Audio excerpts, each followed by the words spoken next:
আমরা এই কথা করে স্পষ্ট করে বলতে চাই যে বাংলাদেশে কোনো মৌলবাদী দল এখানে ক্ষমতায় আসবে তার কোনো সম্ভাবনা নাই। বাংলাদেশের 52 বছর ইতিহাসে দেখা গেছে যে কখনোই কোনো মৌলবাদী দল তারা ক্ষমতায় আসতে পারেনি, বরঞ্চ তাদের যে শক্তি সেই শক্তি দিন দিন ক্ষীয়মান হয়ে এসেছে। আমরা বাংলাদেশের মানুষের আস্থার উপর আস্থা রাখি, তাদের শক্তির উপরে আস্থা রাখি। আজকে ভারত, আমি মনে করি যে তারা দেখবে যে বাংলাদেশের মানুষ কি চায়।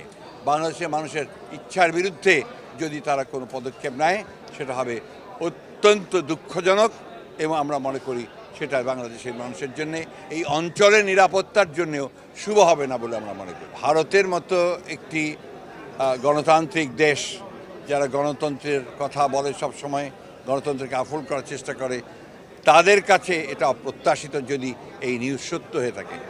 আমরা নিশ্চয়ই এটা আশা করব।